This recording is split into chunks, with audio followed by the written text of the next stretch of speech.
একথা আপনারা বিশ্বাস করবেন, মনে প্রাণে বিশ্বাস করবেন। একজন নবীও পৃথিবীর কোন শিক্ষা কেন্দ্র থেকে একাডেমিক কোয়ালিফিকেশন অর্জন করেন নাই। কোন নবী title pass, MA pass, BA pass এই ধরনের প্রাতিষ্ঠানিক কোন সনদ তাদের কাছে নাই। অথচ তারা যা বলেছেন তা বিশ্বের সর্বশ্রেষ্ঠ কথা কিনা জোরে কোন? আপনার আমার নবী জনাবে মুহাম্মদুর রাসূলুল্লাহ সাল্লাল্লাহু আলাইহি ওয়াসাল্লাম জীবনেও তিনি লিখতে জানেন নাই, পড়তে জানেন না, সই করতে জানেন না, নিজের নামটা কেমনে লিখবেন তাও তিনি জানেন না। সুলহ হুদায়বিয়ার দিনে, হুদায়বিয়ার সন্ধির দিনে সন্ধিপত্র লেখা হলো, হুজুরের নাম লেখা হলো মিম মুহাম্মাদুর রাসূলুল্লাহ। তার পক্ষ থেকে কুরাইশদের মধ্যে চুক্তিপত্র লেখা হচ্ছে।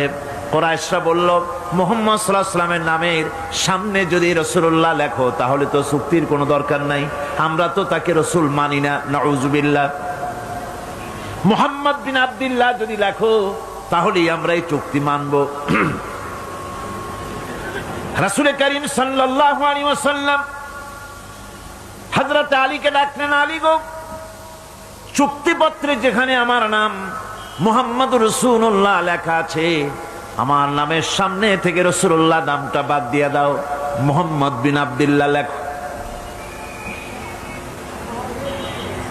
হযরত আলী বলছেন, ইয়া রাসূলুল্লাহ, সারা জীবন আপনার গোলামি করেছি, যা বলেছেন তাই শুনেছি, জীবনটাও আপনার জন্য দেওয়ার জন্য প্রস্তুত আছি, ভবিষ্যতেও যত কথা বলবেন সব মাথা পেতে মেনে নেব, কিন্তু আজকের এই হুকুম আমার পক্ষে মানা সম্ভব হবে না।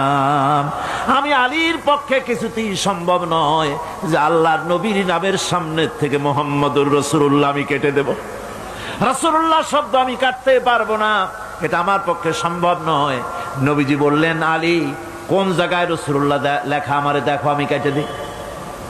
আমার বন্ধুগণ, নাম লিখতে জানেন না, সই করতে পারেন না, পড়তে জানেন না, তিনি বলতেছেন, ইন্নামা বুইস্তু মুআল্লিমান, আমি পৃথিবীতে প্রেরিত হয়েছি শুধুমাত্র শিক্ষক হিসেবে দুনিয়ায় এসেছি। সুবহানাল্লাহ। দুনিয়ার কোন শিক্ষা প্রতিষ্ঠানে আল্লাহ রাব্বুল আলামিন তার হাবিবকে পড়ান নাই, যেহেতু তিনি তো বিশ্ব নবী। আমার নবী কি নবী? জোরে কর না, কি নবী? আপনার আমার নবী বিশ্ব নবী। বিশ্ব নবী সাধারণ মানুষের কাছে কি পড়বে? যে পড়াবে তার মগজ তো ছোট, তার জ্ঞান তো সীমিত। সীমিত জ্ঞান দিয়া বিশ্ব নেতারে কি শিখাবে, বিশ্ব নবীরে কি শিখাবে?